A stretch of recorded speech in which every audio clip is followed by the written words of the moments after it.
Welcome back, Chappelle. All right, let's dive straight into it. I know a lot of y'all are probably like doped up right now because you're like, I'm so sleepy after ACT, but it's going to be fine, right? So we're going to pick up right where we left off in class when we were talking about classical liberalism, the rise of the isms and the different political isms, right? So we started talking about in class the rise of like conservatism, classical liberalism, and then we're also later going to talk about the rise of socialism in this flip as well. But we left off talking about the classical liberals, and a lot of y'all are like, I'm so confused. My name is Rachel Bienvenue. Rah, rah, rah. Isn't that right, Pierre? Yes, baby. Well, the big thing about it is, remember, you can always come in and we can always review this stuff in class and stuff like that, but at any time, you know I'm here to review with you, help you out, make sure you get it, right? Now, the big thing we left off, though, is we talked about conservatives a lot in class, right? No. We talked about the conservatives being the old monarchist types, the nobles, the landlords and stuff. They want no suffrage whatsoever because it would take power away from them. They like feudalism and all that other stuff here. But we left off talking about the classical liberals, right? The classical liberals are your Marquis de Lafayette, John Locke, Adam Smith types, right? Those people that had their growth in the industrial era and they want to keep pushing to grow their power and influence following the industrial era. They love the idea of individualism, right? They like the idea that Pierre here could start his own factory where he makes dog collars and make all of his money and stuff like that, and then he becomes a part of the industrial working class, right? Or no, the industrial middle class. No, that's not true. The industrial working class are all the other people. Now, like, the big thing, though, is people like Pierre here also condone laissez-faire economics. Laissez-faire economics is where he believes that only the government should be taxing you to provide a defense or other little public use things like roads and other things like that. And he also is a big fan of capitalism. Not mercantilism like the conservatives like, but capitalism, right? He wants to limit the power of the monarchs, right? He's like, no. Power of monarchs needs to be limited. He likes things like parliaments. He wants to expand suffrage to a bunch of people. Not all people, but a bunch of people, right? And he also is a big fan of constitutions with natural rights in them, okay? He wants to expand legislative bodies like the parliament. That's a big thing as well. He wants to make sure that there are legislative bodies that are voted on by the people where the people can actually pass different ideas. He wants to grow wealth in the common classes of society, and then he's also going to be someone from the bourgeois of the middle class, right? That's Pierre, and he's a classical liberal during this time period. But a big part of it is that basically he's a blowback of the entire industrial era and the growth of the factory class, right? Now, the third type of politicalism you got to know is the one that scares everybody. The creepy one, the one that freaks everybody out, right? And it's that of socialists, right? So socialism is going to be the big one that really kind of sends people into a head spin, right? So socialists during this time period are going to be the people that are going to be like favoring a lot of the stuff that we talked about when we compared communism and socialism next to each other in class. They want to basically abolish all forms of individualism, right? They don't want it to be you versus society trying to make it all out on your own and stuff like that. They want to move more towards collectivism, right? Higher taxes on the wealthy and higher taxes on all people to provide collective opportunities for everyone, like health insurance and education and things like that, so that every single member of society has equal opportunities. They also want smaller communities. A very famous part of this entire idea comes from this philosopher right here, Jean-Jacques Rousseau, who is considered a proto-socialist, right? Jean-Jacques Rousseau was a big one that was like, oh, cities have ruined people. Man is born free, but everywhere is in chains. Like, he said that in his book called The Social Contract, right? So Jean-Jacques Rousseau talked a lot about how people needed to live out in the woods and they needed to educate their children with big fluffy clothes on and stuff like that. And that basically society has corrupted and destroyed humankind, okay? So he wants smaller communities. Henri de Saint-Simon favored this as well, but he's a parasites and doers kind of person. If you were in my AP class, we talk about that all day long. And the other big thing about socialists is they want universal suffrage, right? Universal suffrage in the sense of they want everyone to be able to vote, and they want everyone to have the right to vote regardless of how you think they are or are not going to vote, whether that be with their stomach or not, right? So they also want no more kings. They want legislative bodies in control completely. They also want planned economics. Now, what a planned economic is, if you want to write it down next to it real quick, planned economics is they want to have set prices on certain goods that all human beings needed, right? They wanted set prices on bread. They wanted set prices on salt and stuff like that. The items that they felt that people needed to be able to survive and stay alive and stuff like that. Sorry, I had to turn the AC down in my house. They also want to get away from extreme capitalist competition and move towards collectivized ideas, right? They want natural rights, except for the property one, right? They want life, liberty. Yeah, property not so much, right? Like, so they want to actually limit private property to limited amounts of it to none, right? And they also want to redistribute wealth and goods. Who likes this? the industrial lower working classes and the lower end of the middle class, right? But many types of socialists do exist. You've got utopian socialists, communists, and things like that. But what we're going to do in class during our warm-up is I'm going to give you a bunch of words and types of people, and you're going to tell me which ism they probably would gravitate towards, right? And it'll be able to give you a sense of how this stuff really, really works, okay? But then we also got Karl Marx right there, world's worst Santa Claus, that's going to invent, like, communism as a true ultimate form of, like, socialist perspective, right? So that's your political isms. You got your conservatives, you got your classical liberals, and you got your socialists popping up during this time. But now what we're going to be moving into is how those groups of people really kind of like shattered the concept of Europe in general and are going to move to a very chaotic nation-building phase of European history. So what we're getting into now in this flip is we're going to be talking mostly about like what is going on in Europe between the years of about 1815 after Napoleon gets exiled up until about 1848 and then beyond, right? So the thing about it is, what you got to understand is that that time period is often referred to as the age of Metternich, right? The age of that conservative guy who tried to like take people's rights away and use the military to crush rebellions and revolts and all this other stuff.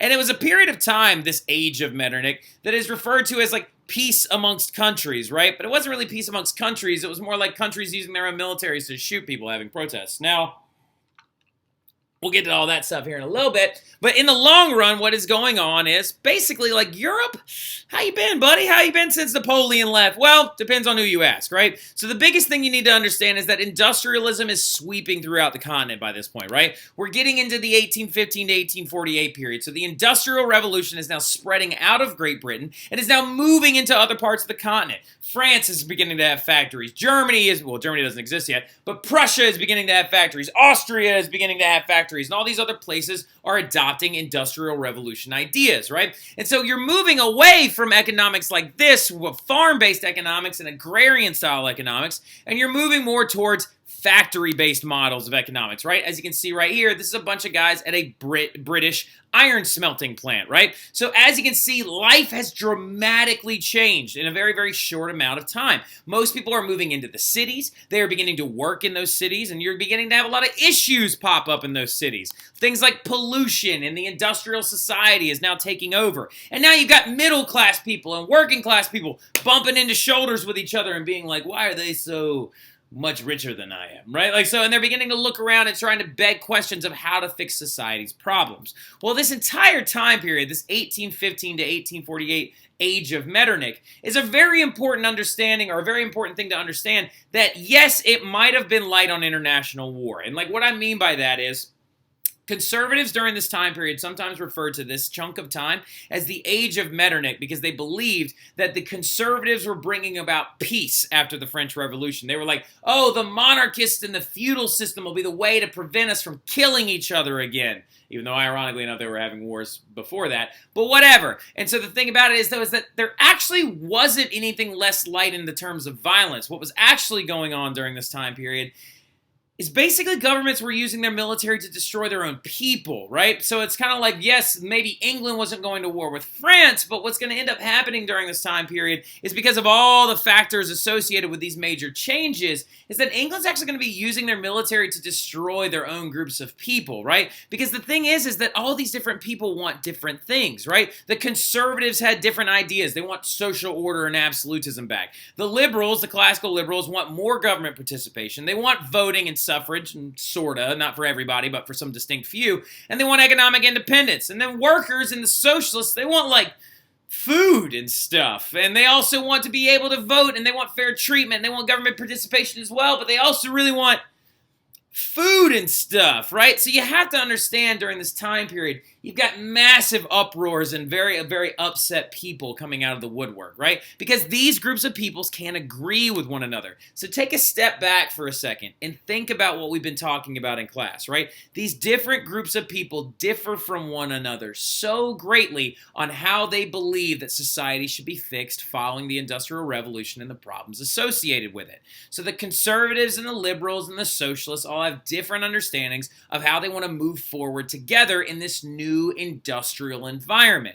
Well, what's happening is the conservatives want to stay on top and be the wealthy. The liberals want to move up into their space and grow their own wealth, and the socialists want opportunities to also move up into these places, and they're all going to disagree on how these things should be done. And if they're disagreeing, it means there are going to be a lot of revolts going on. So do me a favor and jot that down. Revolts are breaking out in cities all over Europe. The thing about it is guess what's happening to these revolts, okay? Underneath, you got revolts breaking out in cities all over Europe. Underneath that, but militaries are being used to crush those revolts because everyone is so afraid of a French Revolution 2.0 from starting up again. So the conservatives are using their militaries within their own countries to destroy protests organized by socialists and liberals, right? And that is why a lot of people say, well, at least they weren't going to war with each other. But this age of Metternich literally had people from their own country being shot by their own military, right? And you can see it all over the place. And we're going to skip all this stuff because this is for the honors kids.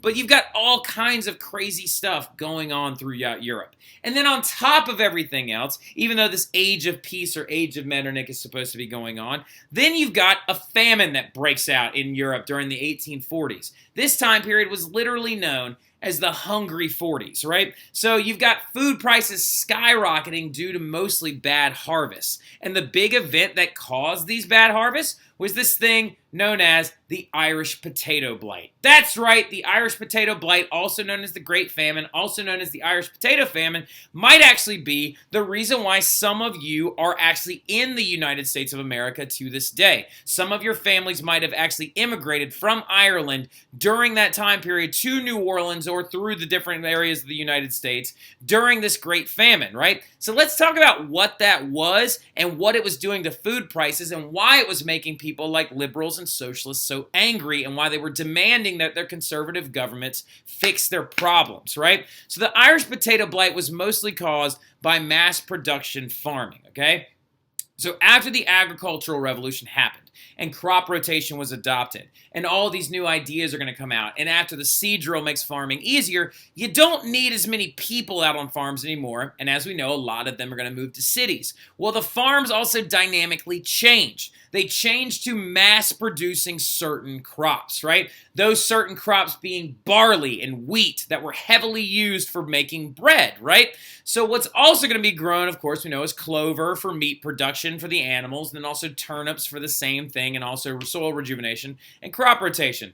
But there's an interesting crop that was grown heavily in the countryside as well. It's potatoes, right? Why potatoes? Why were potatoes grown so much in the countryside? It's because they were used to feed farmers and farm workers in the countryside. The leftover serfs were usually fed using potatoes. And at no country and in no place was this ever more common than it was in Ireland. Most Irish families would actually completely survive on a several-year period on the crop of the potato. Potatoes were really important because they're very calorie-dense and they're very easy to grow, right? All you need to grow a potato is 1 square inch of one potato. You stick that potato in the dirt, it will grow roots, and it will create 2 pounds of potatoes, right? So what they would do is they would have the Irish farm all of the barley and wheat and give them potatoes to live off of. Well, what's going to happen if a disease comes through and kills all the potatoes that the Irish people are supposed to eat to stay alive, much like the other workers in England and other places like that as well? It's going to lead to starvation. It's going to lead to stillbirths. It's going to lead to mass immigration and all these other things. And it's going to lead to a rise in food prices because the workers are dying that create the barley and wheat because they only grow one type of potato, right? It's a monoculture disease, right? You have to understand the reason why this happened is because the Irish and many of the workers throughout Europe only grew one type of potato, a common brown potato, right? Just a very common, regular, run-of-the-mill brown potato. So if you're only growing one type of potato and a disease comes through that kills that potato, and what this disease was called was the potato blight or a blight infection, well, it's going to kill all of them. Where potatoes originally come from was South America, and in South America, the Incans grew tons of different types of potatoes, so if a disease came through, it would only kill one of them, and they'd live off the rest of them.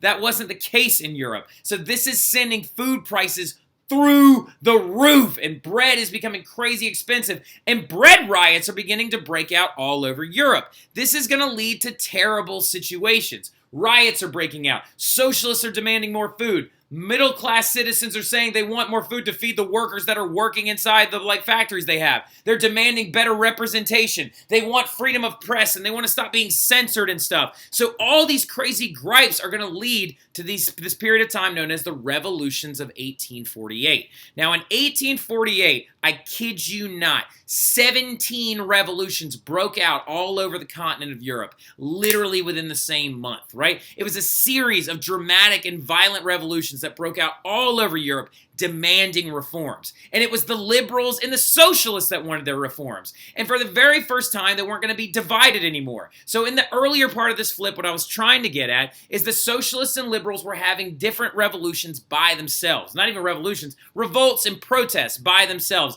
demanding more food, demanding better representation, demanding more suffrage and more voting rights. But since they were divided, conservative governments could come in within their own country and use the military to crush these protests. Well, not if those two sides join together, right? And this is known as the springtime of the peoples, as in the flowers are blooming and the people are emerging from the dirt and they are demanding their different rights. And as you can see on this map, all those little red marks right there and all these little orange marks are different revolutions that broke out all over Europe in the same year, in 1848. 1848 is a phenomenally important year. You need to make sure you highlight it. 17 revolutions broke out all at once, right? And the demands were simple. They wanted certain things. They wanted more participation in their government. That's what the liberals wanted. They wanted decreases in monarchical power. Both liberals and socialists want that. They wanted guaranteed rights. Both liberals and socialists wanted that, and they wanted protection under the law.